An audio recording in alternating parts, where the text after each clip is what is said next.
Hello, and welcome to Recent Activity, your new favorite entertainment review podcast that attempts to cover every film, every show, all at once. I am your co-host, Andrew Morgan.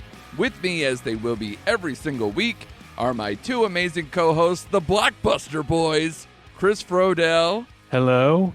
And Shane Beauregard. What's up? We got a big show today, guys. I need more energy than that. I mean, God, it's like I just woke you up out of a coma. Oh, we'll get into that, too. Apparently, it's a very popular plot device. Well, I just looked over the list, and it kind of bummed me out a little bit. So, hopefully we'll get into it, and it'll rev me back up. So I'm ready. Let's do it. Jesus Christ, man.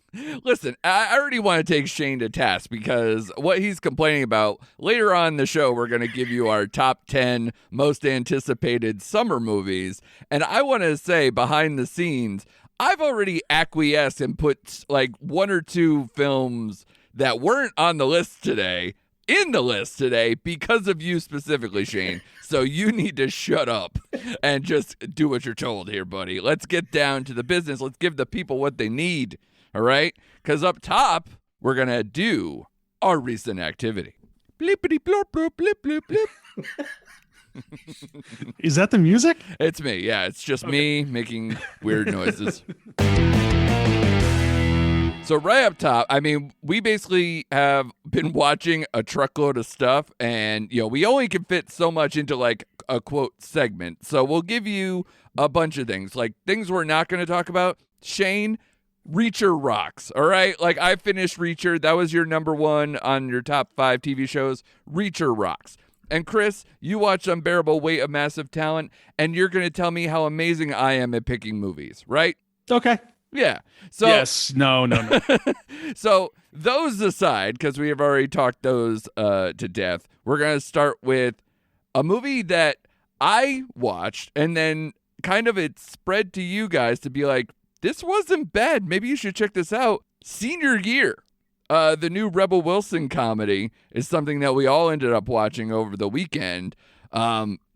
I couldn't believe this. I couldn't believe that it was actually good. And I think that's why, I was so enthusiastic to talk about it, because I couldn't have any lower expectations. I didn't even plan on watching this. I was just bored on, Friday afternoon. And I was like, let me check this out. And, it's the old Netflix habit coming up through, right? But, yeah, it's just intriguing. I don't know if it's, part curiosity because of Rebel Wilson being the first movie since she got thin. I don't care either way. It's just bizarre. It's a big change. I don't process change very well. I'm like a child. So, I wanted to check this one out. Shane, I believe you were the first one after me to check it out. And you kind of kicked back yeah, you're kind of right. Oh, yeah, because I'm sitting there and I was consuming a bunch of stuff. And then I got your message and saying, hey, Senior Year was pretty good. Because I looked at the photo on Netflix. Yeah, okay, I'm not a big Rebel Wilson fan. It is what it is. It's probably one of these cheesy movies that Netflix always puts out. I was like, what the heck? I'm going to start this thing. Yeah. And like you, I was pleasantly surprised. And we'll get into it. But I was like, wow, this is a lot better than it has any business being. Yeah, I didn't love the marketing for it going in much at all. And the director's I'm more known for being a TV director, comedies like Parks and Rec and You're the Worst and Grace and Frankie. And even one of the writers for the script is Brandon Scott Jones, who plays Mr. T in the movie, which I thought he was very funny in the movie. Yes. And he's one of the co-stars of Isn't It Romantic with Rebel Wilson, too. So nice little connection all going on.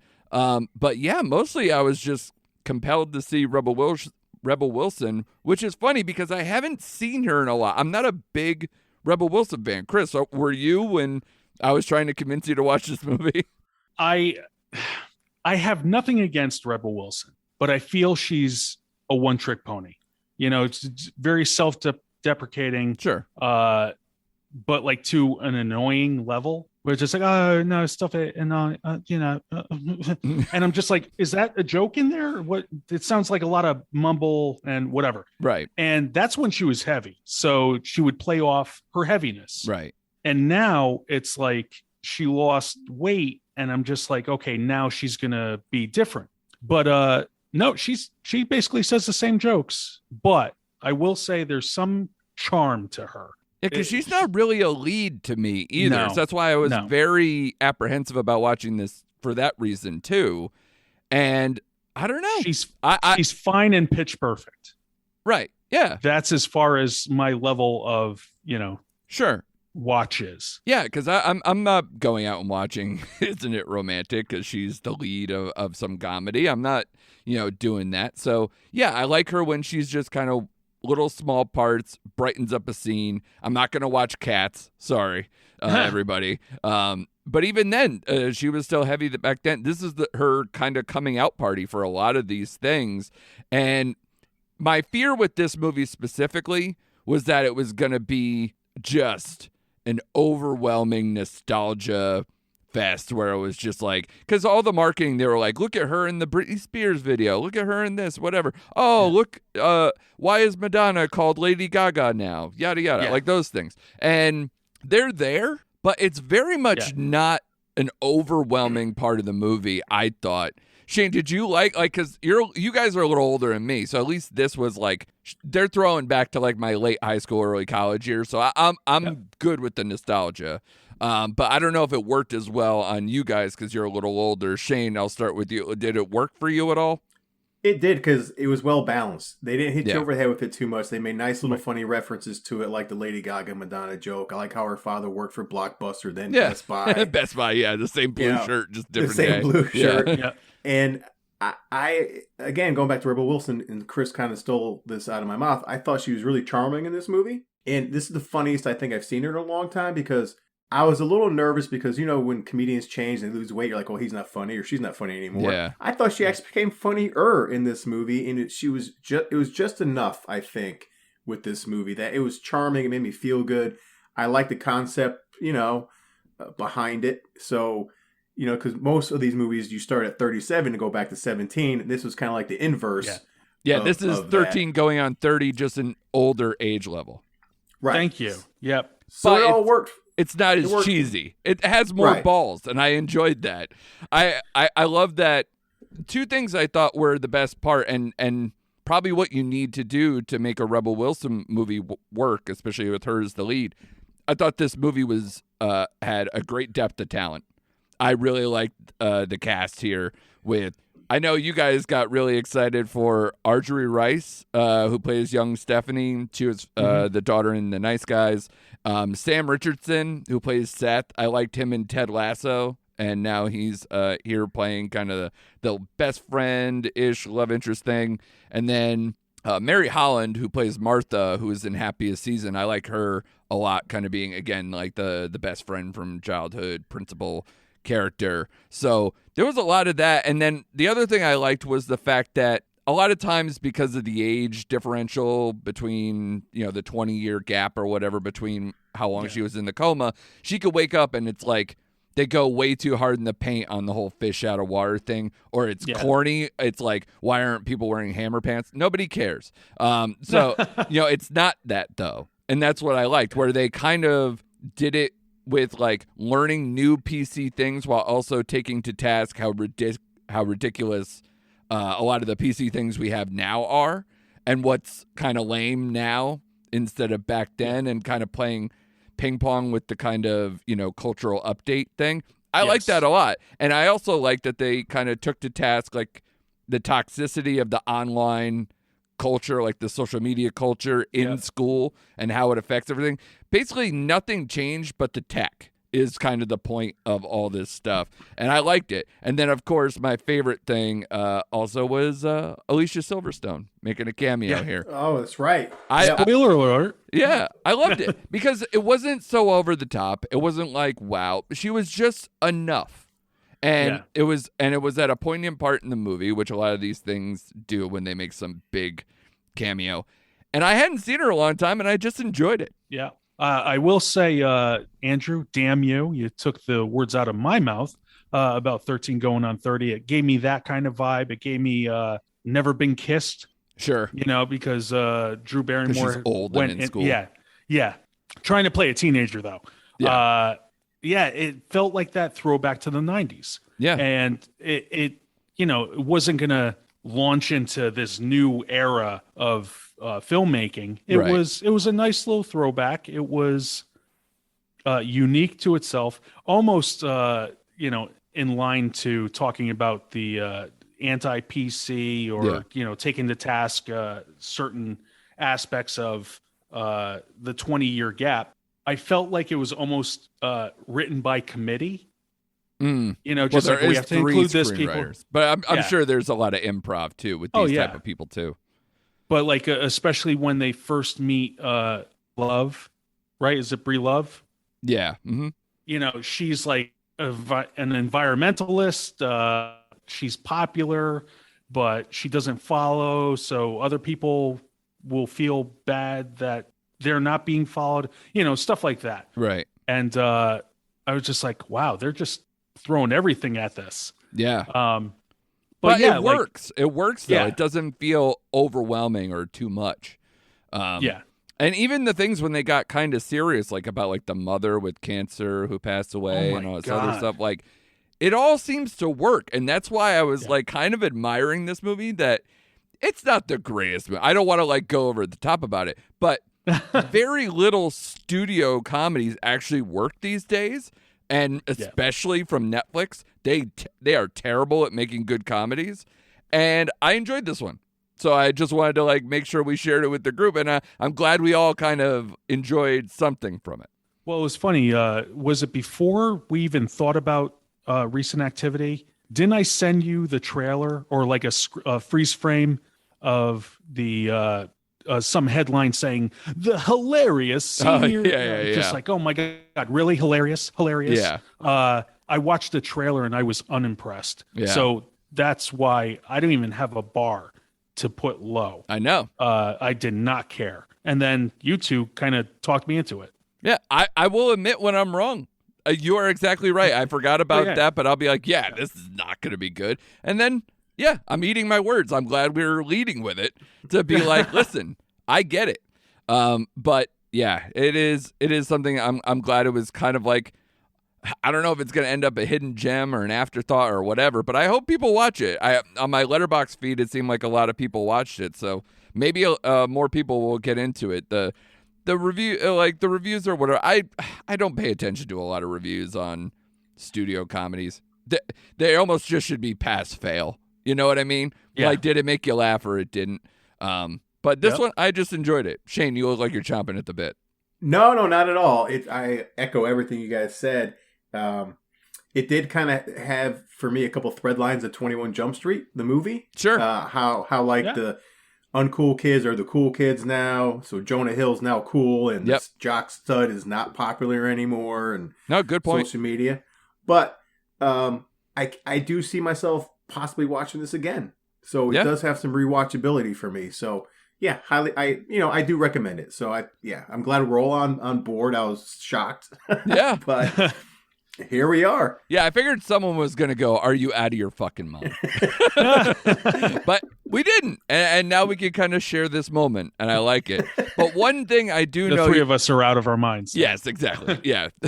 We'll hear it. Hopefully, give us feedback, people. Like, let us know if you guys caught that movie over the weekend and want to talk to us about it.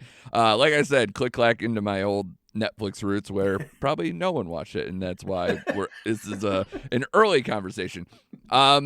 Shane, though, I know something you were chomping at the bit even before all this started. You were like, I have to get this off my chest. You watched Outer Range on Amazon Prime, which is a show that I have heard has kind of Twin Peaks vibes, or at least is like more bizarre than you would think.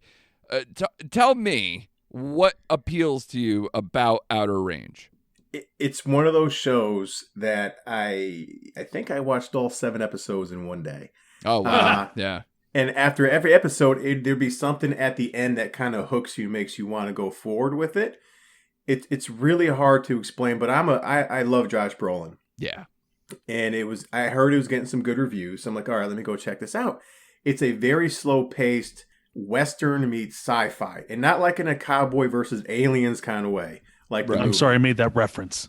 Right. It's just to me, at the core, it is a Western about family, but then you have this really weird sci-fi twist. So basically, the description, real quick, is a rancher is fighting for his land and family discovers an unfathomable mystery at the edge of Wyoming's wilderness. And basically, there's just a big hole that opens up on this guy's land, and we don't know what it is. And we slowly start to learn about it, and there's these families that get involved.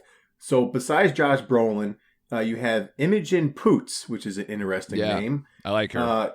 Lily Taylor, who's always great. Mm-hmm. And I love Tom Pelphrey, who was in some of Ozark, a show called Banshee, and Will Patton plays his. Yeah, I like Will Patton. Plays his feuding neighbor. So I thought the show was ambitious. It's one of those shows you might have to go back and really rewatch a little bit because you will kind of get lost because they throw a lot at you. It had M. Night Shyamalan tones. It had. I felt like I was watching Donnie Darko, like that kind of movie. Unfortunately, the only downside I kind of see is it's a kind of show that when it ends, you're left with like, whoa, like one, trying to like wrap everything up in your head, but it leaves you with a lot more questions you had at the end than you had going in with it. So they do resolve some ties, but I was left like, oh my God, like what's going on here? Like they didn't explain this. Like, man, I got to really think about this. So I thought for Amazon Prime, it was a big swing for a movie. But this, Josh Brolin was just phenomenal in this movie. So I would recommend it for me. And I'm not the biggest sci-fi guy, as Chris would tell you. I'm really not. But this just, for whatever reason, just drew me to it. And I don't know if it was the cast or just what. It was just, to me, I really enjoyed it. Well, Shane, I don't know if I could believe a word you said because you said the show was about family and I heard nothing about racing cars. So I am very confused right now. They ride horses. It's fair enough. Rodeo. So it's old school. I get it. All right. I'm in. How many horsepower you got? 1. I'm in. And that was an excellent Sam Elliott or whatever you were doing right there. Right. Because it's set in Wyoming. Brolin. The guy owns a ranch. Does he have a his family for 100. It's been in his on family a for ranch. 100 years. One of his sons is like a rodeo rider, professional, like a bull rider. So yeah, it's really old school Western as far as that aspect of it goes. So unfortunately, you don't get racing cars, you don't get stock cars, you don't get anything like that. But sure. Yeah, it was a really interesting show to like try to sink your teeth into. But Ludacris is in it, right? At least Ludacris. No Ludacris. Okay. No Ludacris. Damn it. All right. I'll still probably watch it. Then that's fine by me. But yeah, I don't all know, that I'm out. sounds cool. Yeah, you're out. Awesome. Yeah, so maybe a Tyrese will come. I'll keep looking. But yeah, no, that show definitely intrigued me. But I didn't know. I didn't hear any reviews. I didn't hear anyone really talking about it. So I'm glad you are, and you're selling me. Although I can go many different ways with those type of shows or movies that are kind of like that. I mean, listen, the filmography of Shyamalan alone, like, you love or hate every single one, and it depends on how they wrap these things up. And if you're telling me that there's a lot of questions, gosh, I don't know how much I can hang on to a season 2 if I'm like, what the hell is going on? I almost cringed throwing his name out there because I know a lot of people, he incites people and whatnot. It's like that in the feel, the atmosphere of the show. Yeah. But they don't try to throw any kind of like last minute, I got to throw a twist in here at the end. Sure. And then it just flops on the ground. Right. Now they don't do that at all. It's just very atmospheric, like Shyamalan or Richard Kelly, directors of that nature. Sure. Well, which is why I keep hearing Lynchian too, but obviously maybe not as bizarre. So that sounds great though, man. I'll definitely have to check that out on Amazon Prime. Chris, you had something that you brought that I've been itching to see. It was one of those like, do I want to actually pony up the money and watch this in the theater, or do I want to wait? And then something unfortunate happened in between that time, and we'll get to that in a minute. But yeah, Studio 666, the Foo Fighters horror movie. Yep. Studio 666. See, it seemed like in the trailer, I was like, this is either going to be the corniest thing ever, or they're going to strike a tone that is just enough that I'm going to enjoy it. So where did you land with Studio 666? I'm a fan of the Foo Fighters, and Same. when I heard about this, I was just like, "This is just perfect," because they are known from when they, first began for their music videos. That this is just a necessary transition, True. and I was aching to see it, but I never got a chance. And then I have a Redbox account where I get deals off of every rental, so I utilize that, and I got to see it this weekend. It was everything you think it is from watching the trailer, and then some. It really just went with a certain tone all the way through, and it was just like a really good blend of horror comedy. Yeah, no, I was interested for sure.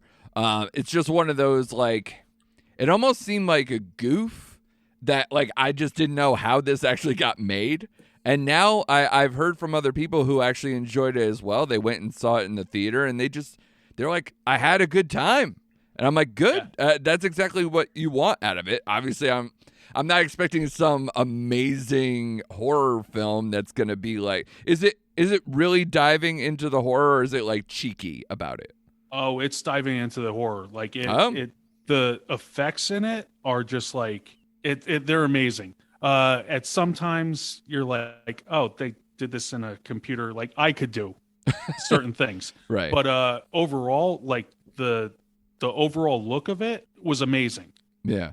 The effects, the makeup effects, there's some like demons that either someone's in like a giant black suit with red eyes, right, or it's like digitally imprinted in the scene. It was all so well done, and I love that they have like certain musical cameos throughout. I'm not going to say who, but they are they're surprising and a welcome. So awesome. I mean, again, it's funny you mentioned their music videos. I mean, you also have Dave Grohl, who played the devil in like the Tenacious D stuff. Yep. And like, so they've always had some kind of bent where they just have a lot of fun, or they go really into things that you just like, wow, how much money did you spend on this video or this little like stupid thing that they did? Exactly. And yeah, it's not shocking that they did this. And of course, also not shocking that the director that they tabbed for it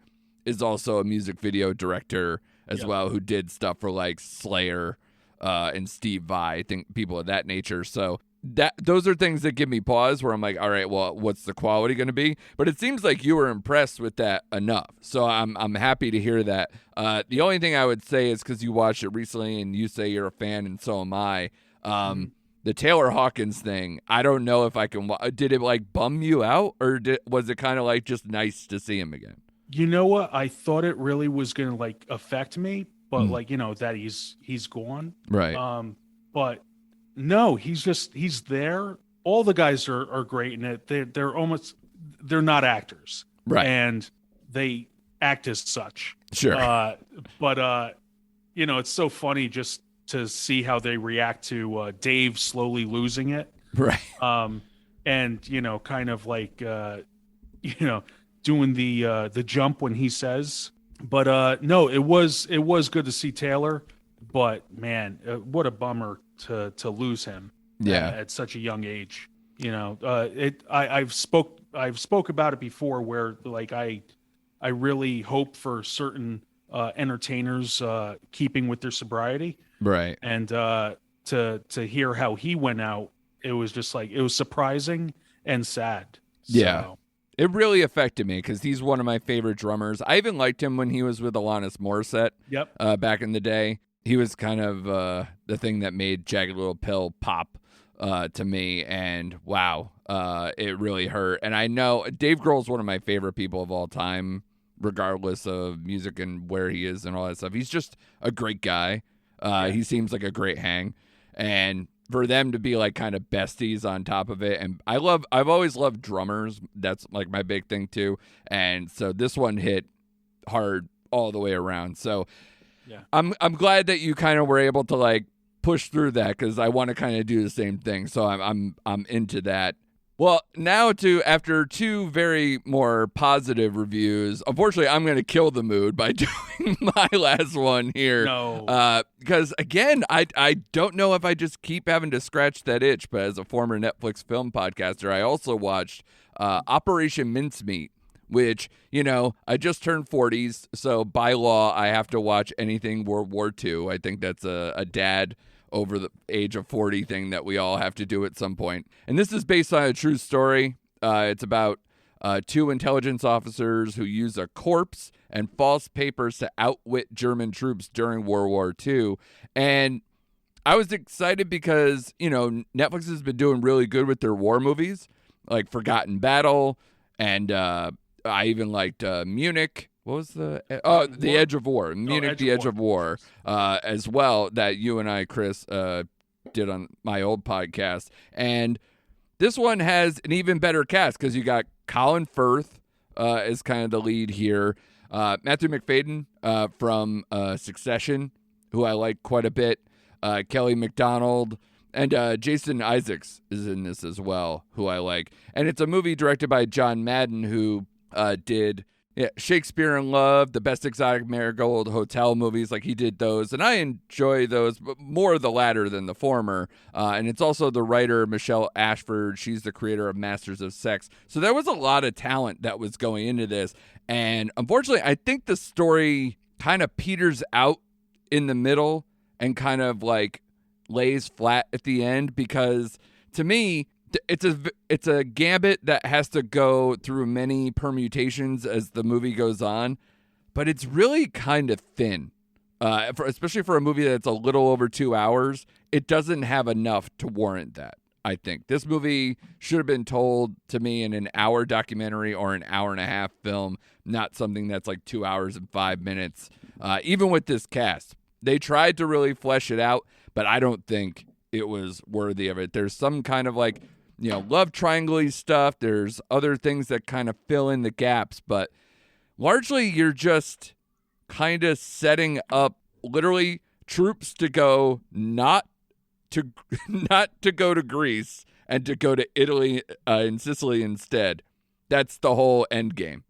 So it's not like, we're going to go win this, particular battle. We're going to go kill Hitler like it was with Munich or something.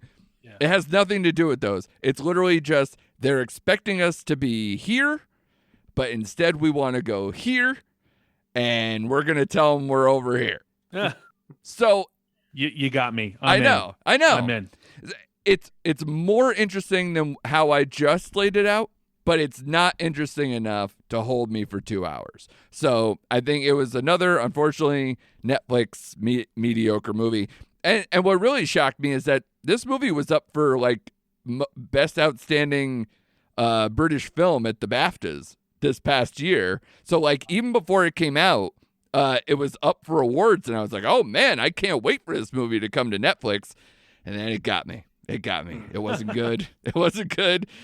So if you're a history buff, maybe you get more out of it than I did. But gosh, it's way more simple than it should be. And I am a sucker for World War II films.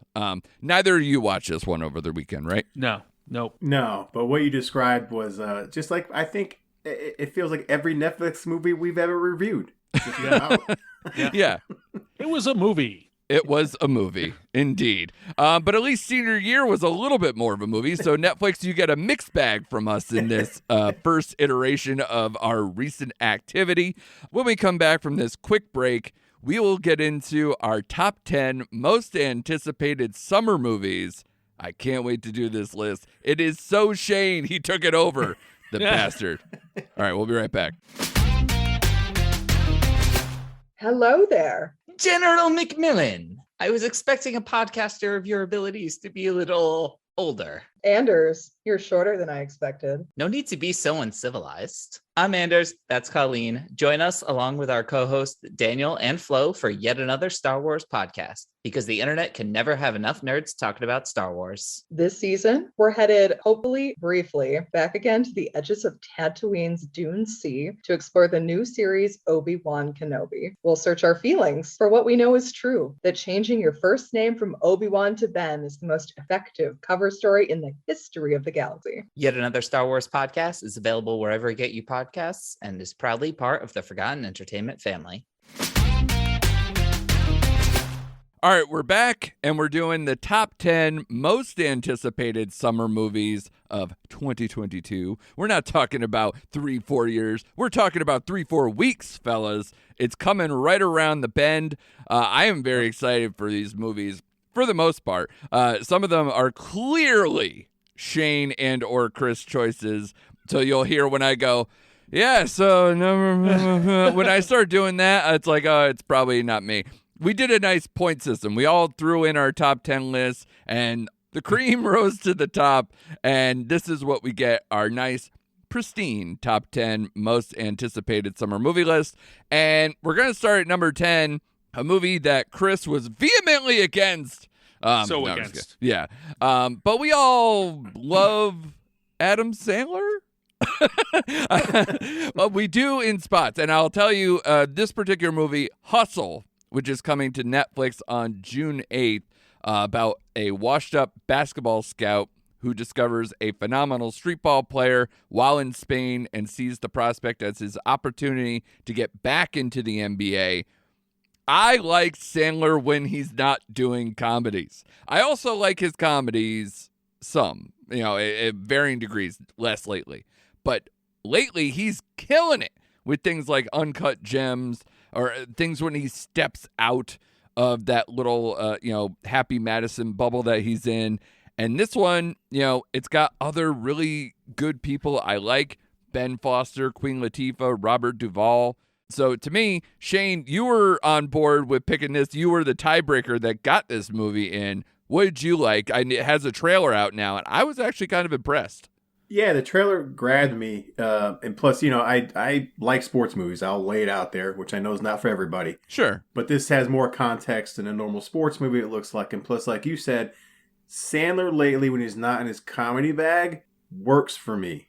Yeah. So I have no doubt that he's gonna do well in this movie. Is almost I mumbled my words out. I do like him in this bag more than the comedy bag, but again, it just looks intense. It has a great cast. The trailer grabbed me. So, and it's a sports movie, which was a tie for me. So I'm like, okay, I'll take Sandler now doing this. Now, Shane, you and I, if we were to actually do what our real recent activity was lately, it would be the NBA and NHL playoffs. And you and I are both Celtics fans. And to me, what the irony of this movie is, I'm like, I hope Juancho Hernan-Gomez is a better actor than he is an actual NBA player, because he didn't last long in the Celtics. He was in that trade in midseason. So, yeah.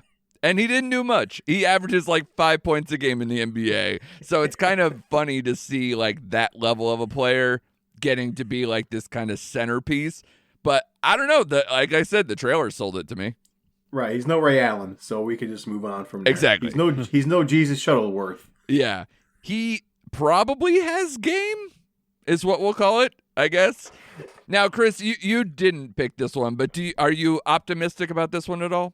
Yeah, I also want to add to the cast list that you forgot to mention Albert Brooks and Brendan Fraser. Oh, you son of a bitch. What?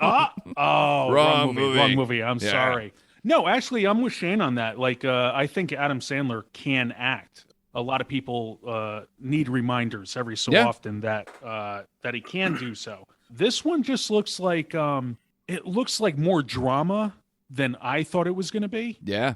Like, you hear the name Hustle. You think like, oh, he's going to hustle his way into this. It's going to be like Uncut Gems Part 2. Yeah, exactly. That should have been called Hustle. Yeah. Right. Oh my God, was he hustling throughout that? And also had a better Celtic in Kevin Garnett being in the movie too. But yeah. But overall, I think it looks good. does it look like it's theater worthy? That's something I can see, being thrown to a Netflix or being put on Hulu. Sure. You know what I mean? Like, it has that feel to me. Maybe I'm wrong on the quality, but I'll check it out. That's why it's number 10, not in the top 5. Sure. Yeah. But yeah, I'm interested. Yeah, and we're equal opportunity here. We will do streaming picks mixed with the theatrical ones in this list, but I believe, based on what we have, for the most part, we're looking forward to maybe a little bit more theatrical, because that's what the summer blockbusters are, right? Oh, yeah. It's everybody go to the movies, get a little air conditioning, get a little, stuff blowing up, and enjoy your evening. So you'll see our list will kind of curtail towards that. But in the meantime, I am very interested in Hustle. You also have the writer, co-writer of A Star Is Born writing this as well. So it's not like the talent isn't there at all. So I'm very into that one. Number 9 was a late edition today because Shane is a big Predator fan. Not the deviant ones, the ones that make the clicking noises with their mouths. The trailer, the teaser trailer for Prey on Hulu coming August 5th came out today, and it got Shane all riled up. So I'll start with you. Why did you want this to be pushed onto our list at number 9? Because one, I knew this was coming out during the summer. Forgot it was is coming to Hulu, so everyone kind of poo-pooed Hulu, but just watch it when you're poo-pooing Hulu, because they're on the come up. But anyway. It's true. I am a sucker for Predator movies. I really am. I am. And conceptually, I like where they're taking this way back to the beginning. And I like Dan Trachtenberg, who only has one feature film under his belt, but that one is 10 Cloverfield Lane, which I loved that movie. Yeah. And that's his only feature film up until now. He shot episodes of Black Mirror, The Boys.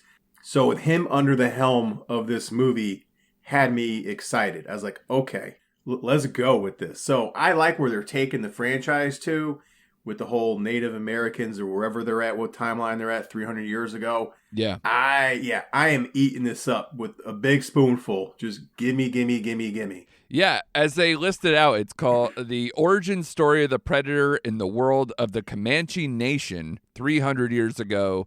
Naru, a skilled female warrior, fights to protect her tribe against one of the first highly evolved predators to land on Earth.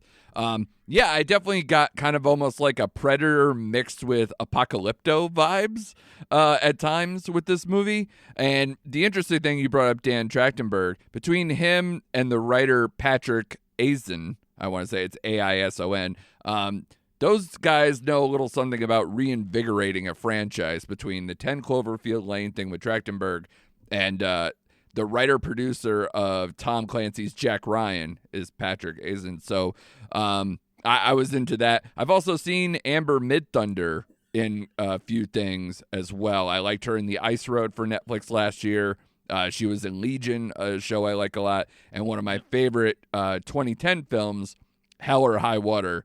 She's in that as well. So she's got a lot of cool projects. So I'm enthusiastic about it. What do you think, Chris? Did you check out the teaser as well? I did. My expectations are a little lower than you fellas, only because I've been burned several times before. Yeah, sorry, Shane Black. I love you, but I hated that movie with a passion. It's so messy. It made no sense, and I think I don't know what he was attempting with it. Really, Shane Black is above that, and the fact that he failed so miserably in my eyes, I was like, can they come back from this? I'm staring at Shane, waiting for him to go, "You shut your mouth," but I don't know if that's coming. Is that coming, Shane? He's turning all sorts of red. It's coming. Admittingly, let's not turn this into we could, but let's not turn it into it. I actually like the Adrian Brody Predators too. I'll put it out there. I thought that was fine. Yeah, I thought that was fine. And the Shane Black one is choppy and is messy editing that movie was. I've watched it multiple times, and I'm not an apologist for it. I'll keep watching it, sir. Sure. So it has its audience, Chris, is what I would say. And its audience, singular. Yeah. And thank God Shane has Hulu. Otherwise, they might have to wait a little longer to get some viewership out of that. Any other things you liked about it, Chris? No, I do like the let's go back into the jungle. Yeah. Essentially, let's get primitive with it. I'm sure they've gone several times to this planet. I now want Will Smith to come out with "We're Getting Primitive with It," like a Jiggy with It remix kind of thing right now. Like, I have that in my head. It needs to be in my ears soon. I appreciate that you're going to bring that. You brought that to the table. I appreciate it. I'm sorry. Well, I'm going to have to smack you for that one. No, there's no need for that. So Shane's going to tell me to shut my mouth, and you're going to slap me. This is going excellent, guys. The next one on our list is number 8, Jurassic World Dominion. Now, again, this is a Shane special because he was the only one to have it on our 3 list, but he had it so high that it managed to creep up onto our list based on my killer point system that I did to try to be fair and equitable. This is 4 years after the destruction of Isla Nublar. Dinosaurs now live and hunt alongside humans all over the world. This fragile balance will reshape the future and determine once and for all whether human beings are to remain the apex predators on a planet they now share with history's most fearsome creatures in the new era. That is a lot of words for thank God they're ending this world, and thank God they're bringing back the core 3, right? You got Sam Neill, Laura Dern, and Jeff Goldblum in this thing. So what's better than that if you're a big Jurassic Park fan? And, it's got dinosaurs hunting people. So that's what you want, right, Shane? That's why you put it on here? Oh, absolutely. Bringing back the original 3. I love Chris Pratt. I like him in this role. I know he's whatever he is these days. But, yeah, I'm curious to see how they're going to wrap it up. He's Mario, damn it. He's Mario. These movies, I'll admit, they're outside the first one, they just get more ridiculous. And I realize that. I fully embrace that. That being said, it's like you said, what do you want to be at the movie theater? Entertained. Do I think this movie's going to entertain me, but yet kind of get me upset in certain parts because it's so ridiculous? Yes. Right. But I like how I just curious how they're going to wrap this all up. I like them bringing the original cast back. So I just want to be entertained. This is a movie I can just take my brain out, put it next to me, feed it some popcorn, and let's go. Well, the only reason why I'm optimistic in some way, because at least of the 2 that were released in the Jurassic World ones, I like the first one better than the second one. And the first one was directed by Colin Trevorrow, and he left to try to do Rise of Skywalker before he was fired off that set they call it creative differences. It got a lot more muddied after that, where they thought he was in an ego bigger than anything on that set, and that really doesn't fly in the Star Wars universe. Although people, I don't know, some people I guess the script leaked. I'm not going to go in that whole thing. I'm a big Star Wars head, but I'm not going to go down that road. But it is a big redemption story for him because he hasn't directed anything really since, and the only thing he did direct was something that the critics hated in the Book of Henry. So he also said that, he promised there's more animatronic dinosaurs and practical effects this time. So between the nostalgia of the cast, maybe a little more look back in terms of the way they do things going back to the Jurassic Park, not Jurassic World period, that's the only thing that's got me tipping upward. Chris, how do you feel about the Jurassic World kind of franchise and where we are now? Are you in? Oof. How much time do we have? No. So here's my thing. I love the first Jurassic Park. Yeah, that is it's timeless. One of the best movies ever made. Yeah, it's great. The best. And even its sequels failed to capture that magic the first one did. Sure. As we've discussed, I believe Jurassic Park 2 and 3 kind of blend together with me, that I don't know which one I'm referring to. Right.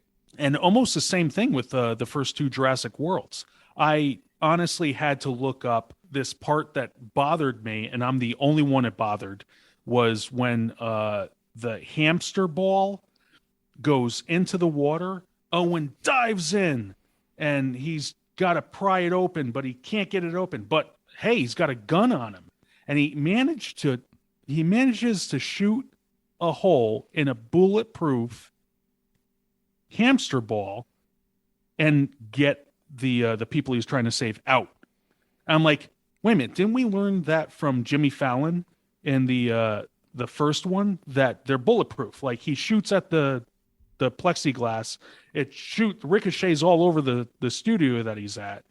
It's that kind of dumb stuff that bothers me, and I can't get behind this as a franchise. It is. Yeah.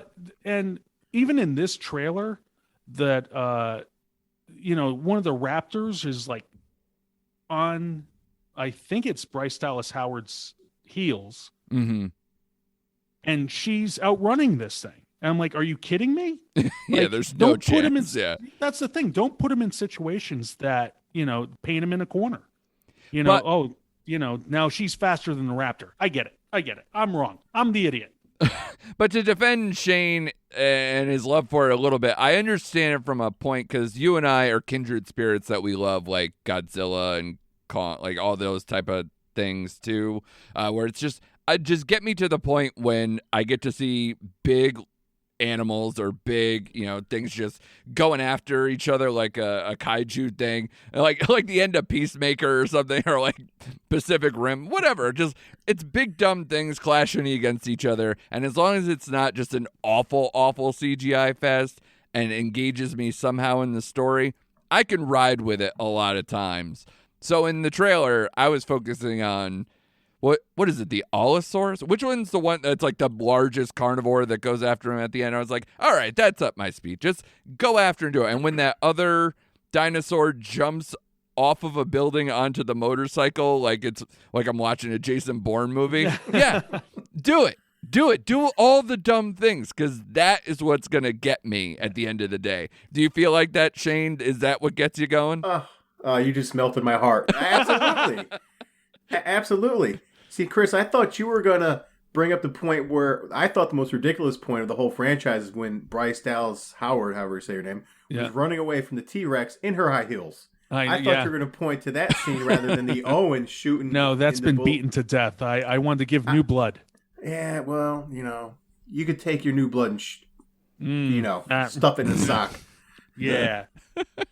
Well, we're going to be a lot more optimistic now going forward, because I feel like the top 7, especially the top 6, I think all of the first 6 were on all our lists. So I think we'll be more in lockstep as we go through. But number 7, Chris and I are all about, and Shane, I don't know where you lost this one, buddy, but Bodies is number 7. It's coming out August 5th, which, if we've heard that before, that's because the Predator prequel Prey, try saying that 3 times fast, making my hosting bucks with that one, and Bullet Train, which we'll talk about next, all coming out August 5th. What a day. What a day to be alive. I might have to take that day off of work just to watch everything. But Bodies is an A24 film. It's in the horror genre, which is doing excellent on our list too. It's about when a group of rich 20-somethings plan a hurricane party at a remote family mansion. The party game turns deadly in this fresh and funny look at backstabbing, fake friends, and one party gone very, very wrong. It's got a lot of people I like. Amanda Stenberg from Hunger Games and Dear Evan Hansen, Maria Bakalova from Borat 2, Rachel Senote from Shiva Baby, and Pete Davidson from Everywhere You Look, it seems like these days. This also had a really awesome trailer. And man, Chris, I'll start with you, because the big thing you said to me with this movie, you're like, yeah, and just A24 is killing it this year. Oh, they really are. Like, with Everything Everywhere All at Once, they solidified their importance in film just with that alone. But you had to point out Bodies to me, because I hadn't heard anything about it. But then when I watched it, I get a very Knives Out, Ready or Not kind of feel from it. I was going to say Ready or Not. Yeah, for sure. Because you got the game aspect, but there's more going on, and it feels more modern. It doesn't feel like all those things kind of had to feel kind of classic. This feels like that modern update and that kind of thing. Yeah. And, I may not recognize everyone but Pete Davidson. Man, I almost said Pete Davis. I'm like, who the hell is that? Probably Probably a backup catcher for the Royals back in the 80s. That's exactly who I was thinking of. That's right. Yeah. Me in spurts, Sure. Yeah, I'm into like a messed up whodunit kind of thing. Yeah. Shane, this was not on your list, but have you seen the trailer at least? Are you in on some level? The only way I'll be in on this level is if you guys see it first and tell me Pete Davidson dies in the first 30 seconds of this film. That was one of my favorite scenes from Suicide Squad, that he got blown up in the first minute of the film. I cannot stand Pete Davidson, and I usually stay away from his movies. I just don't like looking at him. There's certain actors, Chris will tell you, that I like. Ashton Kutcher's on that list. Dax Shepard's on that list. I will not watch one of your movies if I don't like you like that. And when I saw he was in this cast, I'm like, no way, I'm not seeing it. But for this freaking show, I'll let you guys see it first. Just spoil the Pete Davidson part for me, and then I'll go in. But if you tell me he survives to the end of this movie, I'm out. Wow. That's sad, man, because I can think of 3 movies with Pete Davidson in them that I immediately would be like, God, that's a really good movie, though. I hope you at least watched. The first one that came to mind was Big Time Adolescence. I don't know if you guys have seen that movie, but man, it was a shocking movie to me because I did not even hear about it. I just popped it on during, I think it was maybe during COVID times, and I was so impressed. And I don't know if it's just the emotional time we were in or whatever, it got to me. It was like a very cool movie because it reminded me of a lot of like friends that I knew growing up and things like that. And I don't know, it was just really good. In between that and what King of Staten Island. King of Staten Island. I was trying to remember the first part of that. Yeah, the Apatow movie King of Staten Island, and also Set It Up, the Netflix rom-com that's probably one of the best movies they've ever done. So yeah, man, you would be missing out on all those, and I would feel bad for you because those are very, very good movies. So I'm into it. But then I got to look at his face for 3 hours, especially the Judd Apatow movie. It's fair. Set It Up, he's only in a supporting role, so maybe you can stomach that one. But yeah, the other ones, they're kind of like his thing. So, but yeah, man, I'm super into it. I was gonna say, but even in Big Time Adolescence, he's like second fiddle, but like, yeah, he's shown a little bit more than a cameo. Yeah, he's a lot of that movie. Yeah, he's true. quite a bit. Yeah. It's kind of like co-headline kind of thing. I still say missed opportunity was having John Cryer be his dad. Sure. Yeah. And I'm just like, yeah, there's this odd thing that, this kid who's never met this guy before looks exactly like this guy. Yeah, it kind of works out. That's weird. Yeah. Especially knowing the story behind Pete Davidson, where his dad was like a firefighter and so. I don't see that in John Cryer, but I totally get the vibe you're talking about, though, which is interesting. But yeah, bodies, man. I am interested. I would recommend people watch the trailer. I think it looks very cool. And yeah, A24, man, killing it. One that Chris was probably looking for on the list, but is not, is Marcel the Shell with Shoes On, that we were all very kind of into on some level, but I think it didn't make either mine or Shane's list, so I think that's why it didn't make it through. But yeah, they got Men coming up next week. That's A24. Ari Aster has a new movie. Darren Aronofsky has a new movie. Joanna Hogg has a new movie, all before the end of the year. So A24, keep it up, man. I'm all about it. Number 6 was definitely on all 3 of our lists. This is where we kind of all come together. Bullet Train, as I mentioned before, comes out August 5th. This is about a trained killer called Ladybug, who wants to give up the life but is pulled back in by his handler in order to collect a briefcase on a bullet train heading from Tokyo to Morioka. On board are fellow assassins Kimura, the Prince, Tangerine, and Lemon. Once on board, the 5 assassins discover that their objectives are all connected. Stellar cast on this one. Brad Pitt, Sandra Bullock, Joey King, Zazie Beetz, Brian Tyree Henry, Bad Bunny, Michael Shannon, Aaron Taylor Johnson, who got Kraven the Hunter based on the role of the footage from this movie that got him that basically as a blind audition. Wow. And it's all directed by David Leitch, who is if you don't like him, he's at least mostly entertaining. Between Deadpool 2, Atomic Blonde, and Hobbs and Shaw. He also was Brad Pitt's former stunt double. So it's a nice little connection bringing that all together. He was that for a while. I didn't know that. Yeah. The writer, Zach Okowitz, he also wrote Fear Street Part 2, 1978, and that was my favorite of the Fear Street trilogy. So I'm in. I like the trailer. The trailer, it wasn't what I thought it was going to be. It's a lot more slick than I thought, but I'm still in. Chris, I'll start with you. What did you like about Bullet Train? What pulls you in? I like that you're not getting serious Brad Pitt. You know what I mean? I feel like he's done those roles where it's just like, okay, he's an actions guy, or he's, very stoic, by the book, whatever. Yeah. And then he's like this goofball. He's just like, I like seeing it. And an action movie set on a train. Yeah, I'm in.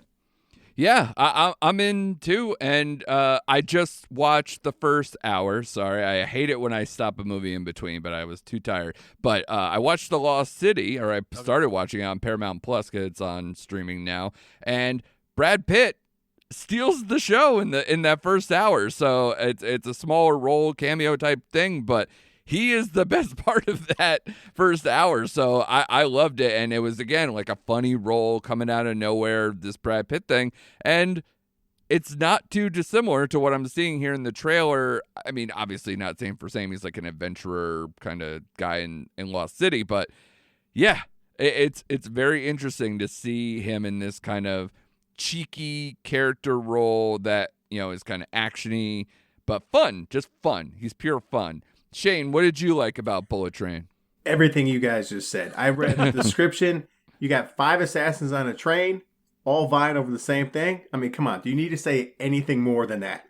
Like you said, I love Aaron Taylor Johnson. I think he's been underrated for about 10 years. I love every project he's in. I thought this trailer did a good job because until I looked up the full cast, I don't think Sandra Bullock's in the trailer at all. Her voice is. You could see her mouth in the beginning, but yeah, her voice is distinct. But yeah, and like I said it to Chris, otherwise Chris didn't get that either. Right. Yeah. So, and I think this is Brad Pitt's bag. It's like you said, he's that cool demeanor, just that very laissez-faire kind of character. I just think it's going to be very just entertaining, action-packed. I like the director, like you said. Atomic Blonde was one of my favorite movies when it came out that year. I love the feel and look of that movie, and the action was just fantastic. And he pulls it off where, like, some of my biggest problems with female action stars is like, okay, you're 130 pounds, like you're not, but like Charlize Theron in that movie, like felt and looked like she can actually, like it just was so impactful. Her action scenes, like, wow, she looks like she can do some damage. Yeah. So I think it's in great hands. I think it's gonna be a really fun time. I'm all over this movie. Yeah, David Leitch is also uncredited as kind of like a co-director at John Wick, too. That's what made him so appealing, and that's why he ends up doing a lot of these. It started that whole chain of former stunt coordinators now turning into action directors, and a lot of them have been very successful with it, and he's kind of like more the shining example of that. Extraction was also done by a former stunt coordinator, which was... The movie's produced by the Russos, but it was the Russos kind of stunt coordinator for like things like Winter Soldier and that kind of thing. So yeah, and he was one of the guys in Extraction. He was the bearded guy. Yeah.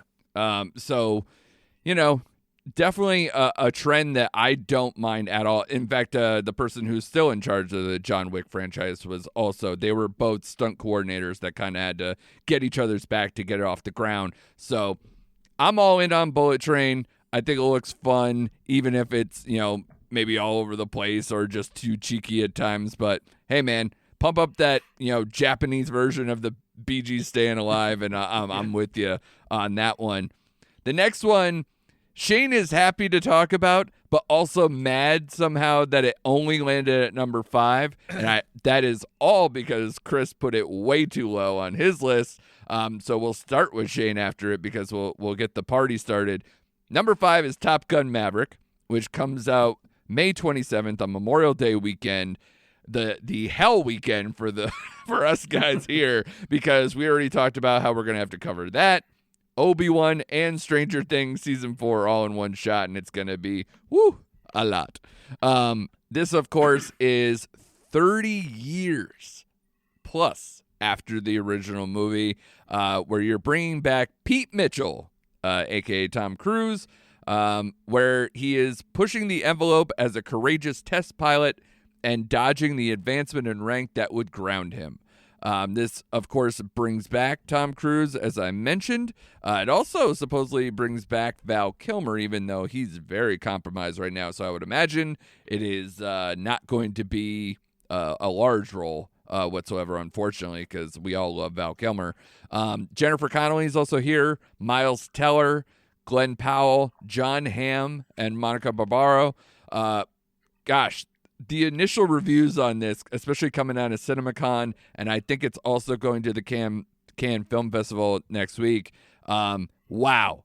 I haven't seen this positivity from the most like highbrow of critics, where they're just like, this was just fun. You know, like people like who are just, you know, they don't even like the Oscar movies that they have to cover when they're meant for that. And they're like, but Top Gun Maverick, oof, that was a good one. So I am so optimistic because it's making everybody turn into an 80s kid again, and I love it. Shane, I'll go with you.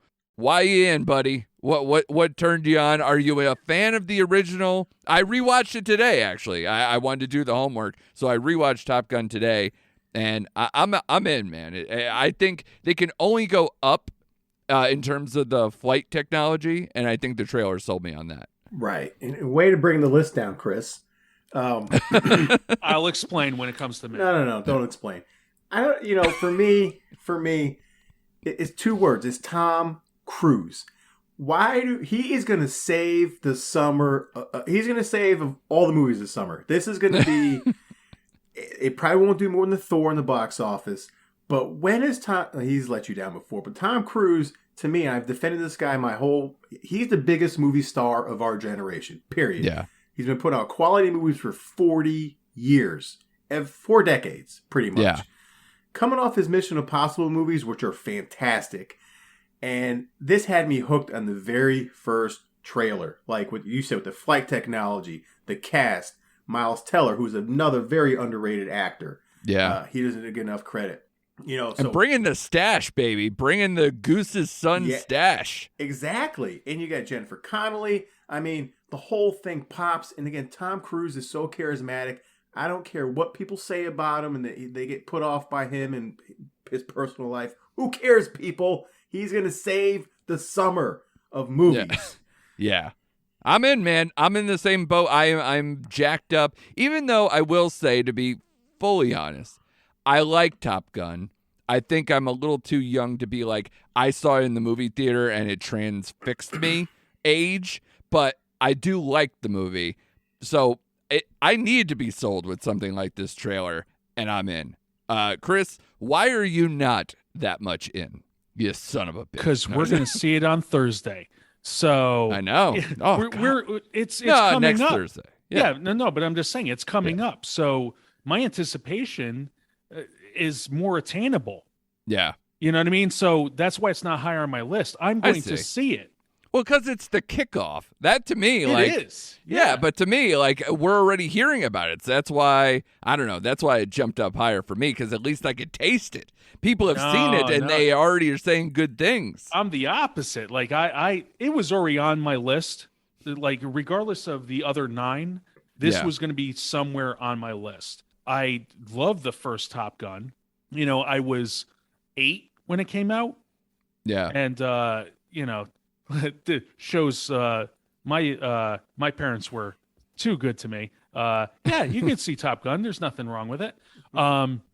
Yeah, as you're watching Bang into Berlin. Yeah. I love that song. No, so yeah, it's just it's part of my childhood. Like Shane said, that first trailer, you're like, that's not green screen.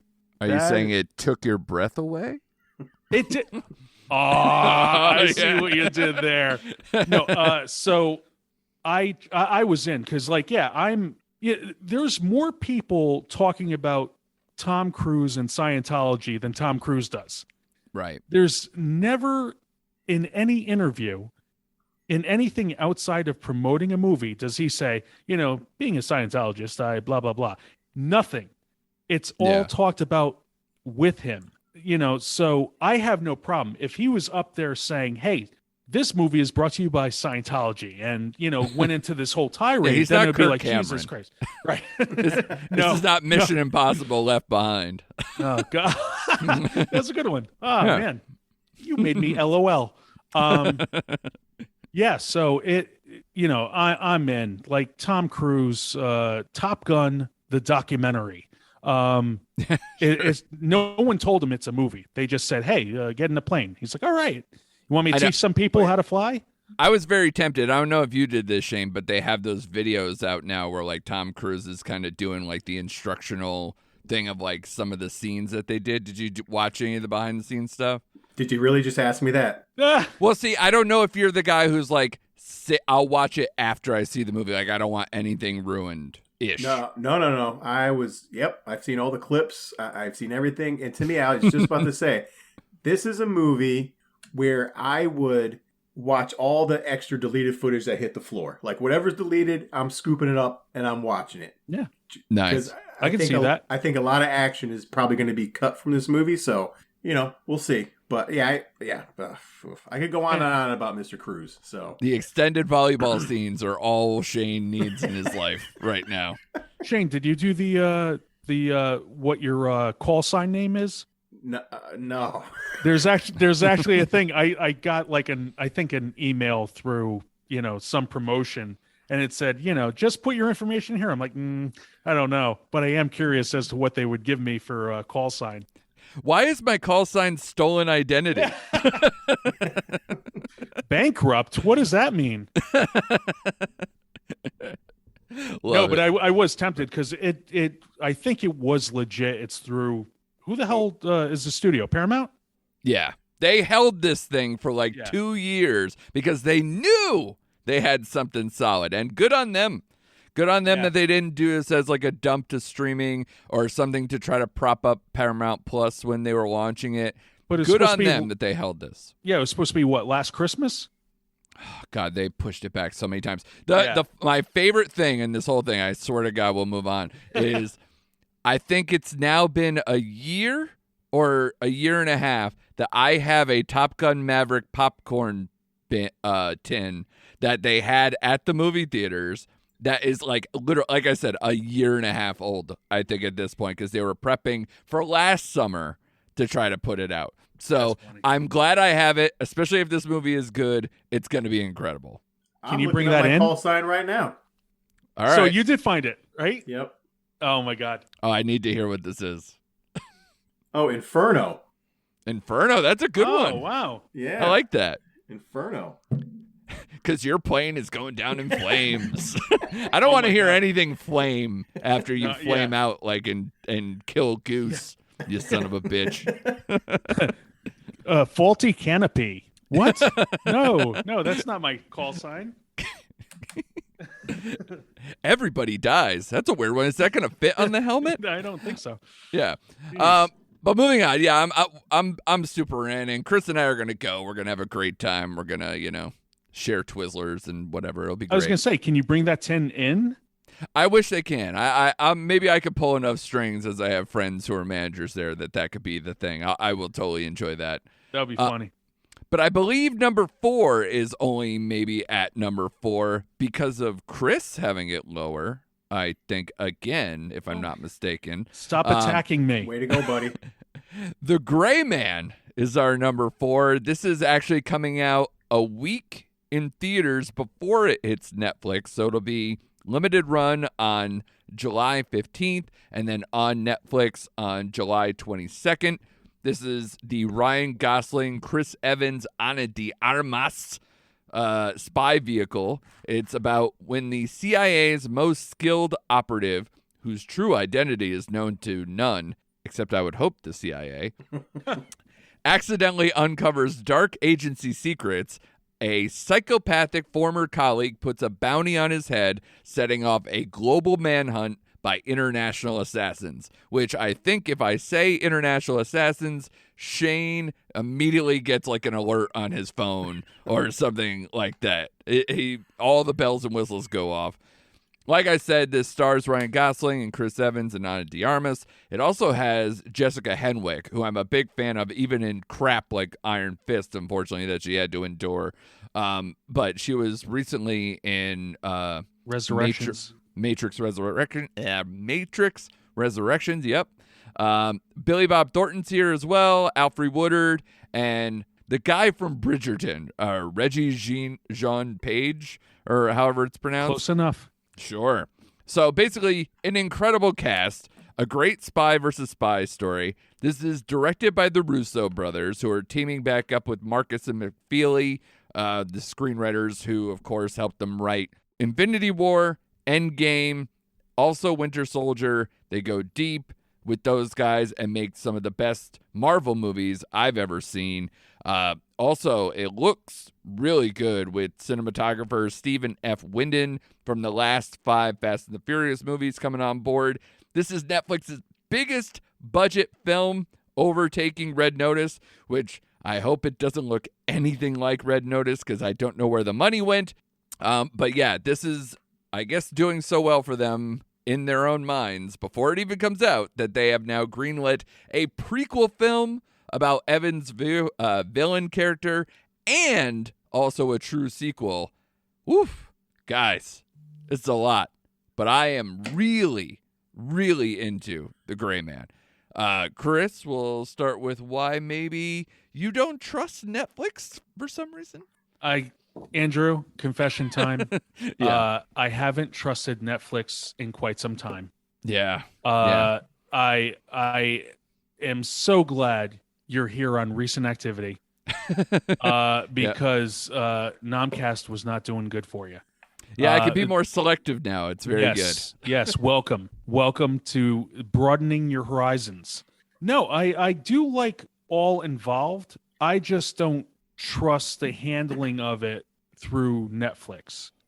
I don't blame you. Red Notice killed a lot of things. Yeah, I mean, I don't know. They were really pushing for the stars and saying, these people are in it, huh? You know these names? Aren't they awesome? You like them in other stuff. Why not like this? And then when it finally showed up, you're like, did they write this on the fly? Did they say, oh, we have Ryan Reynolds. Let's, let him go. And then, let's throw all the money at him. All the money at it. It was just like an embarrassment of riches thrown at it, and the quality was subpar. It really was. I watched it and I am through with it. There's no rewatch with me. It was it's complete garbage. It was a lot of head scratching moments. Yeah, but the trailer for this one, I am very optimistic. Yeah, I mean, again, everyone involved. The Russos know who to work with. Grab a Chris in there, and you will definitely be successful. Yeah. I mean, bringing the band back together. That's what I like about this whole thing. Yeah. It's bringing a lot of people who are very strong in what they do, but we're just extracting the whole Marvel thing, and I'm hoping that it still works. You know what I mean? I mean, and plus you're adding Ana de Armas. I mean, come on. Yeah. How could you go wrong? It always works. Always. It always works on me. So, Shane, you obviously had The Gray Man higher than Chris did, because maybe I did enough of a job on you that you still trust Netflix, sort of, but maybe you just trust what you're seeing. What'd you see? It doesn't take much for me to get excited about a film. I don't know if that's an indictment of my taste. Sure. But anytime you throw assassins, which seems to be like a running theme in this list, CIA, action, it doesn't take much for me to watch that movie. You got the Russo brothers. You got, for me, it's Ryan Gosling. I haven't seen him in a long time. I am a huge Ryan Gosling fan. 4 years. 4 years since his last film. So I am stoked about that. I love Chris Evans and Ana de Armas. Oh my God. I'm excited about that Netflix movie where she plays Marilyn Monroe, because apparently that's getting an NC-17 rating, and we'll talk about that later. It does. But as long as this is Avengers Marvel Russos and not Cherry Russo, Cherry Russo with Tom Yeah. Holland. But this seems to be more back to the roots of action and big budget and big stars. And I had full trust in them. And again, it doesn't take much to get me on board. And then you throw a star on like Ryan Gosling, and that's it. Yeah, you make a great point about the Russos. To me, I think they need to prove something with this movie, because can they survive outside of the Marvel machine has always been a thing.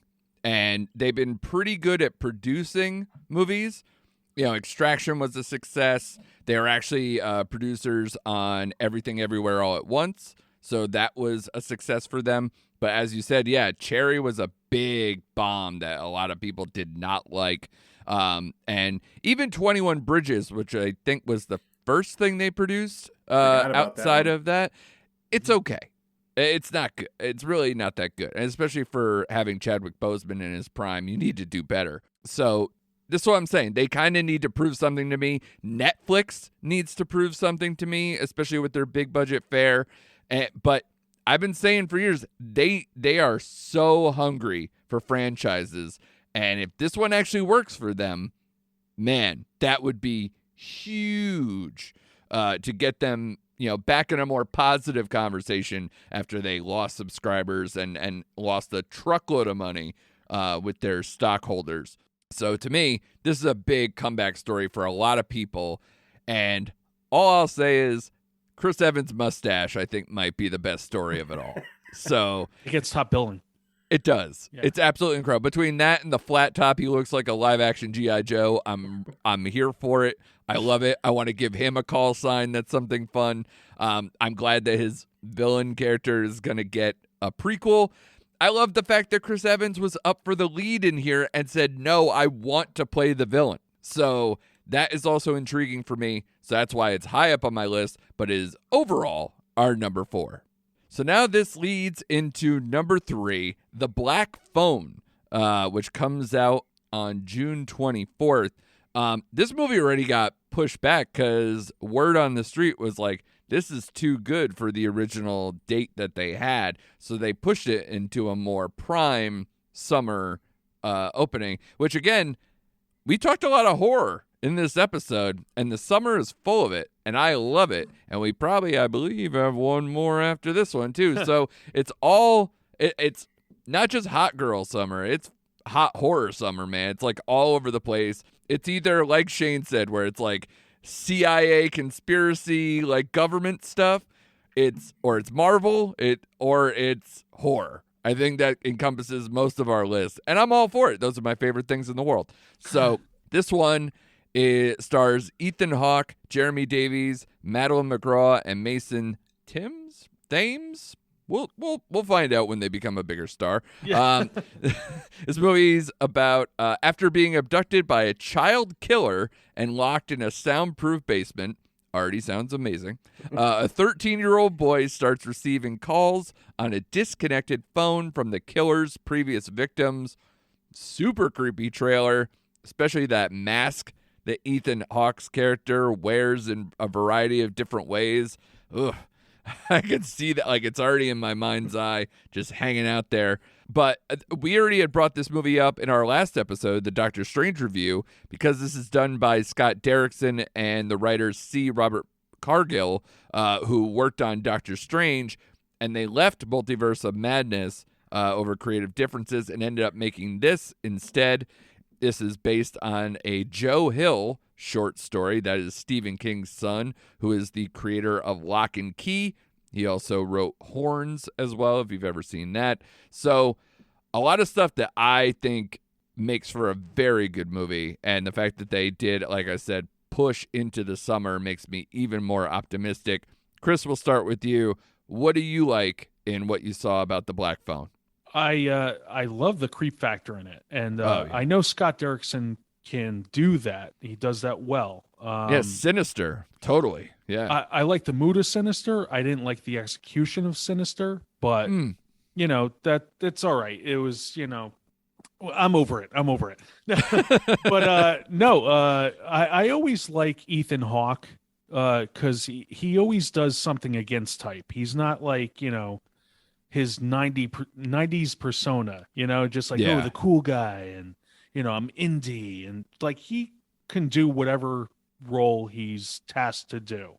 Yeah. And the Black Phone actually reminds me a little bit of Frequency. Right? I think the second time you brought up Frequency I love that movie. in our That's a good podcast episodes too. Yeah, it is a good movie. And a second reference to Chris Evans, the movie Cellular, which is better than it should have been. Yeah, sure. And I don't think many people know of that. Him trying to save Kim Basinger, and I was about to say Kim Basinger. Yeah, is like this small connection to his cell phone, which I think is like the early infancy of people actually having a cell phone. Right. And he just catches her pleas for help. So kind of has that feel to it. And I'm oddly intrigued, but I don't want to get my hopes up because, like I said, Sinister had that sinister, if you can forgive the term, feel to it that didn't exactly wow me by the end of it. But overall, I do like what I see. Shane, what did you think about this? Because the trailer's been around for a while because they had to push this so early. But now that it's been pushed back to the summer, where do you sit with the Black Phone?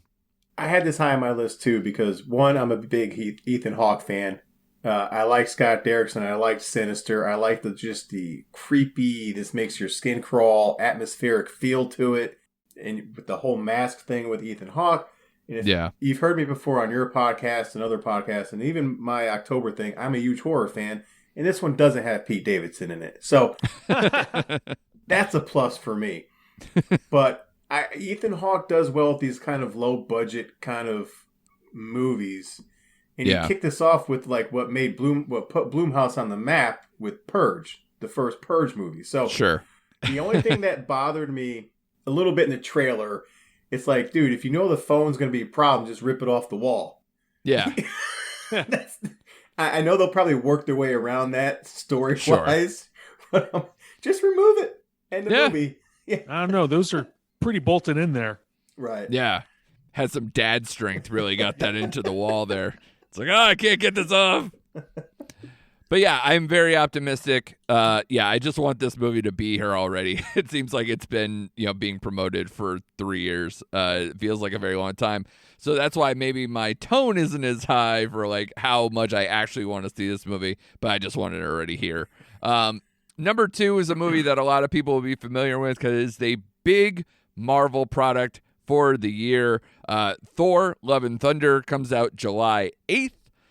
This, of course, has Thor enlisting the help of Valkyrie, Korg, and his ex-girlfriend Jane Foster to fight Gore the God Butcher, who intends to make the gods extinct.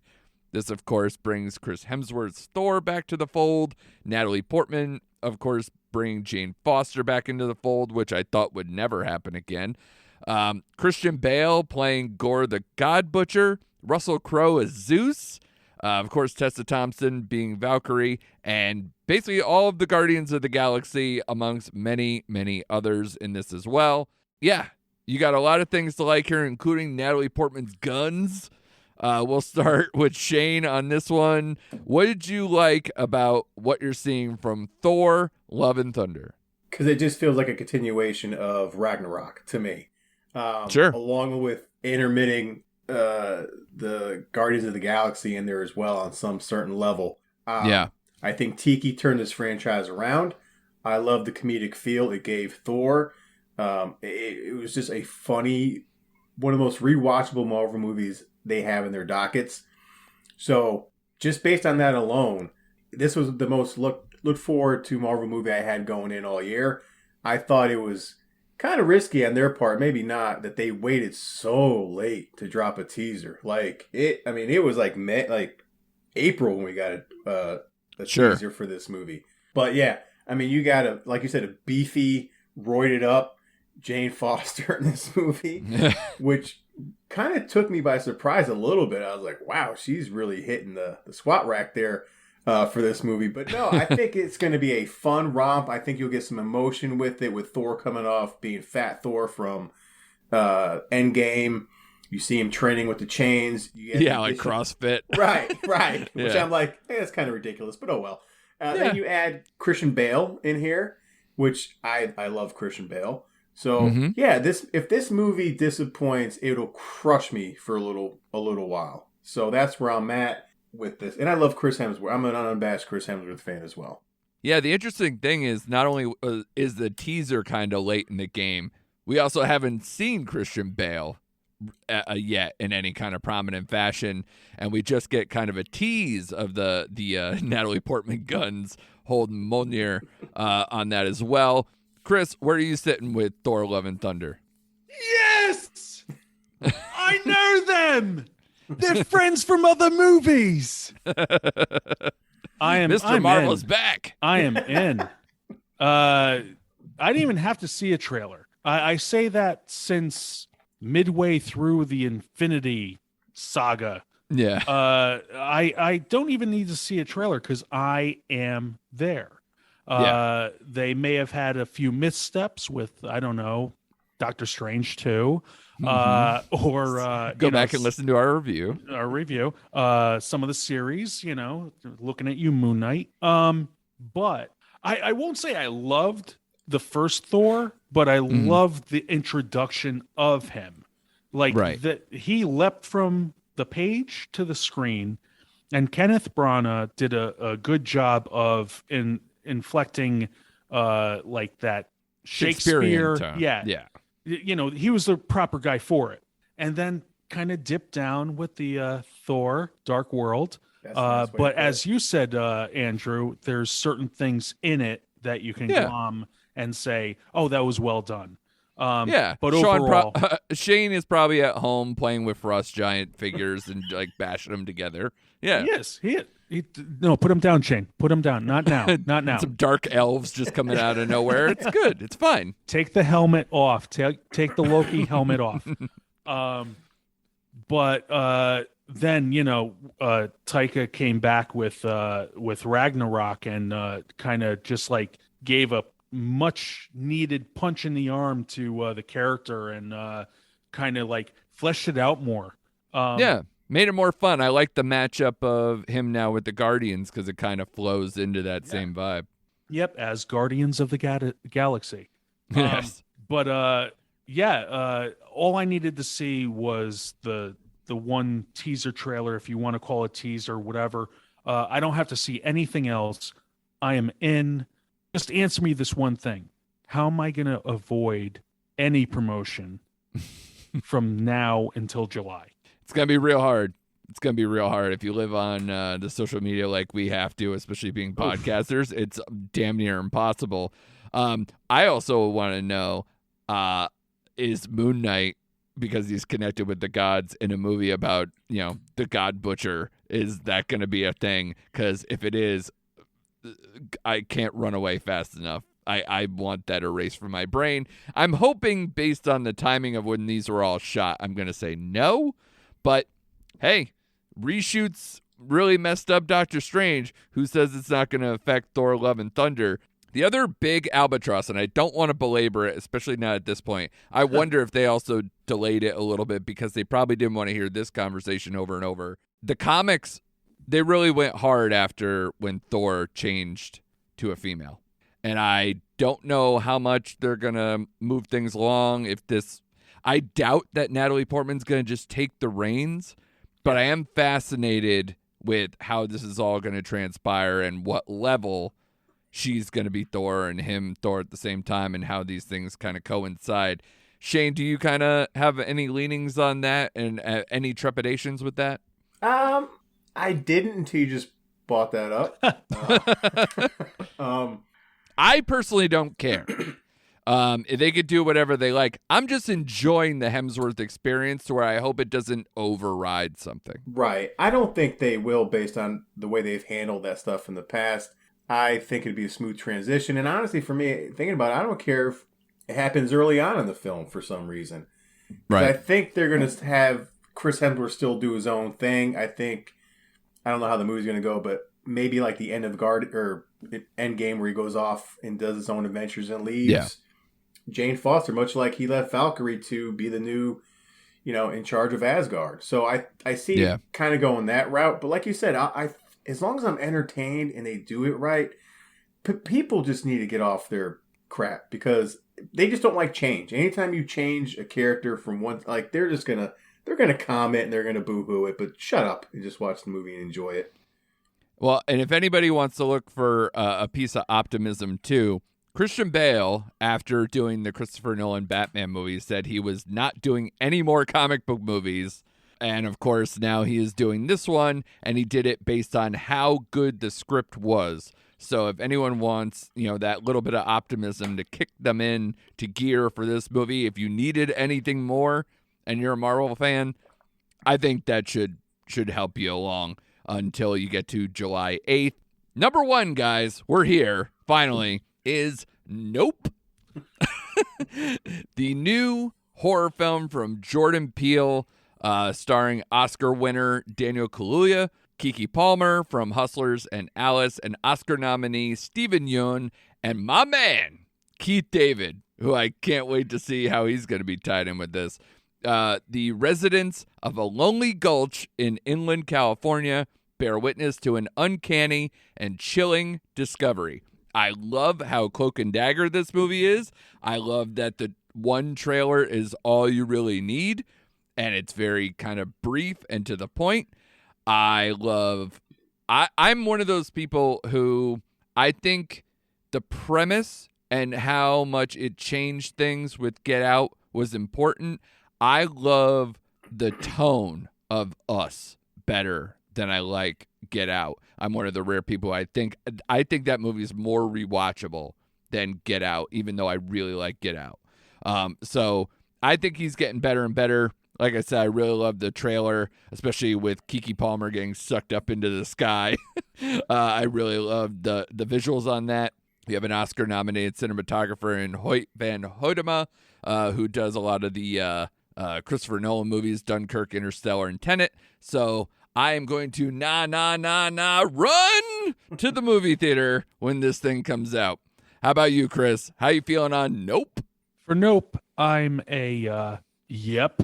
I really love right there. I love Jordan Peele's vision. There are a lot of people who were a little they weren't fully in to Us, but that's our tagline, damn it. God damn it. No, but when it's the follow-up to Get Out, you know, the bar was set pretty high with Get Out, I thought. Yeah. I thought it was so well done, and this is from a comedic mind. Mm-hmm. He obviously loves horror. Yeah, he loves. I think he claimed to be influenced by Twilight Zone and stuff like that. And he produced the new Twilight Zone too. Right. He also produced Candyman that came out last summer too. So yeah.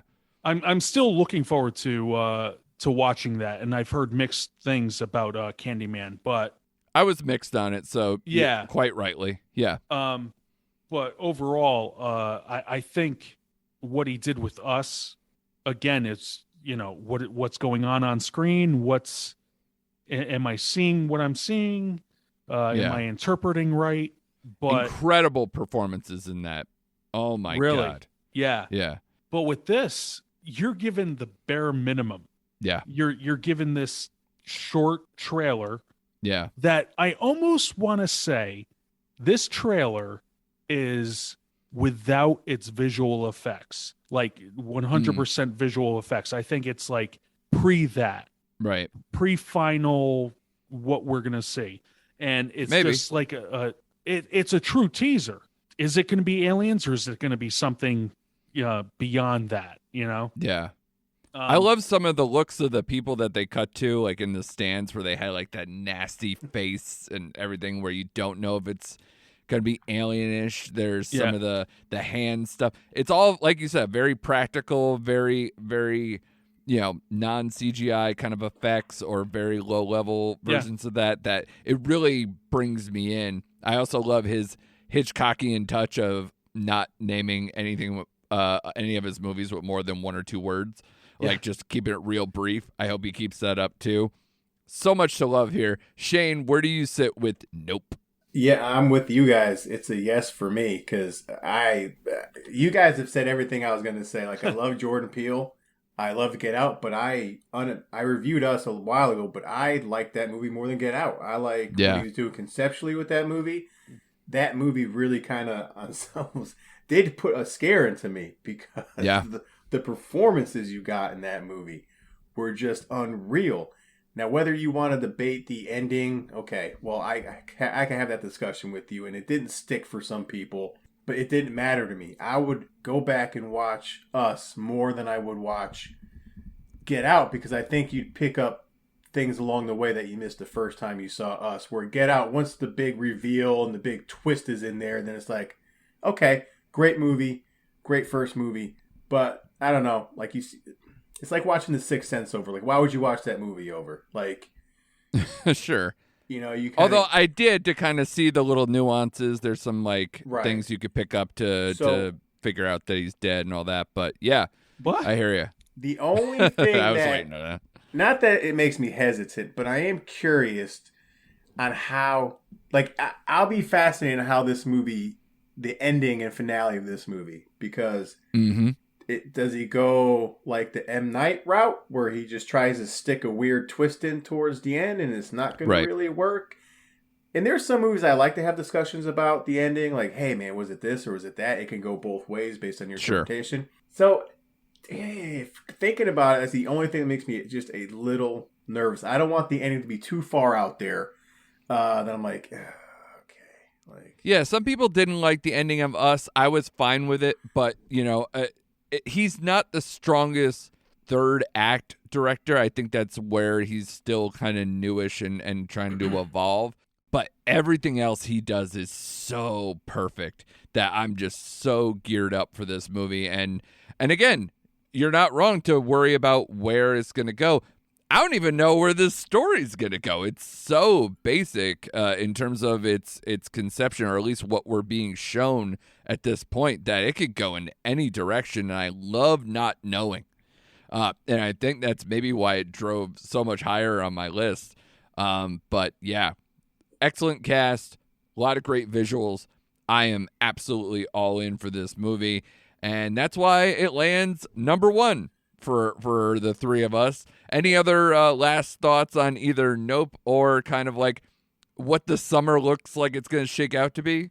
I will say I am excited about this summer preview as opposed to other summers, because it just seems like, you know, we're not that we're out of it, but we're on the tail end of you know, the crap that was COVID.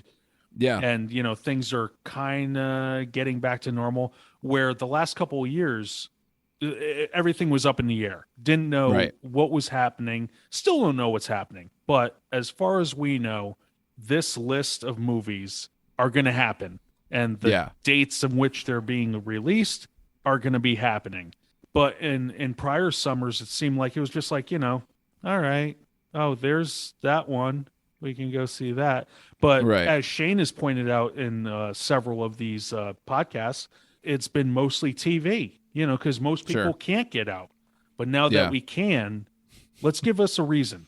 You know, let's get ourselves back into the theaters and check out this stuff on the way it was intended in big screens.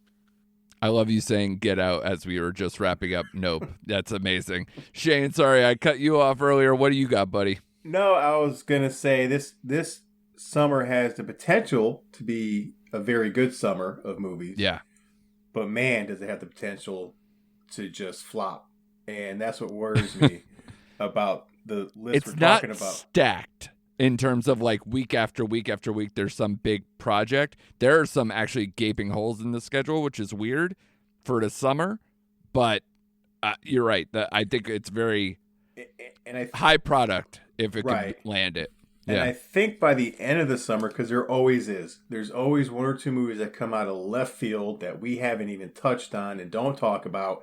And it's like the underground or hidden gem of the summer that everyone just gravitates to. So I've got a feeling that's going to happen with something we haven't discussed, Because there's always a movie that pops up out of nowhere that wasn't on the schedule. All of a sudden it's there.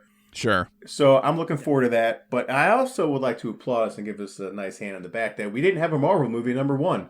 We actually had a non-Marvel movie as number one. So kudos. Yeah, well, close. It shouldn't be shocking considering that obviously we're in a little bit of a downbeat with Multiverse of Madness and Moon Knight kind of not wowing us at all. But we also, when we did our top 5 movies, a lot of it was written and directed by this person, done by like a smaller studio or mid-level studio. So obviously the summer's going to breed blockbusters and it's going to bring big budget stuff and explosions and all the things that are typical of that. But I think at the end of the day, we're actually just looking for great stories and great concepts that entice us. And I think that's why Nope is high up. I think that's why The Gray Man, which is based on like a good book series, is high up. I think, it's going to be an interesting summer, and I'm hoping to be impressed. Of course, when you say like things that come out of nowhere, I think Chris is hoping for that with Marcel the Shell with shoes on, because that looks like it could be insanely adorable and fun and whatever. It's wild that it's a summer movie, so that's kind of fun. Chris and I talked about Samaritan, where it's the director Julius Avery, if I remember his name correctly, the director of Overlord, which a movie I loved a lot. And this is kind of like a superhero-ish story with Sylvester Stallone, right, Chris? Yeah, I believe so. He's out of, I think he's been out of the game for a while, but he's drawn back in. Yeah. For whatever reason. Which is always a great story. And I know Shane, his pointy ears perked up with 3,000 Years of Longing, the new George Miller, that looked intriguing as well. Sure. Another hit, which was on the list originally, and I just want to mention it briefly, that could be a hit because it doesn't have a U.S. date yet, is Crimes of the Future, the new David Cronenberg film. I got a feeling that's the movie that could just show up in August. And it could. Right. So just look out for things like that. That's my point, I guess. Yeah, it's going to Cannes. So it'll be, out in festival stuff starting in a couple weeks. The only thing is, it's one of those movies that if they think it's going to have legs for award season, then it might get pushed a little bit further. But based on that Red Band trailer I watched today, I'm going to go with no. It's just Cronenberg back to his usual tricks of body horror and just wild stuff with it's all about people getting surgeries, being like, I think they literally say in the trailer, surgery is the new sex. So... wild stuff there. And I think and Netflix has some other stuff that I enjoy, like animated films like The Sea Beast or Persuasion, which is a Jane Austen update with Dakota Johnson, or there's a bunch of stuff here as well. We didn't mention Elvis. Oh, and Spiderhead for Netflix as well. That was one that kept getting pushed back that keep that Chris Hemsworth love. And for anyone who is jazzed up for Top Gun Maverick, same director as Spiderhead. So could have an amazing summer right there. So yeah, bunch of good stuff. The TV show stuff is impressive. We got The Boys, we got Stranger Things, we got Obi-Wan Kenobi, we got Ms. Marvel, we got For All Mankind. Got a bunch of stuff all summer long. So stay tuned to Recent Activity to hear all our thoughts on all of that. My thanks, as always, to Shane and Chris. I am Andrew Morgan, and this has been Recent Activity.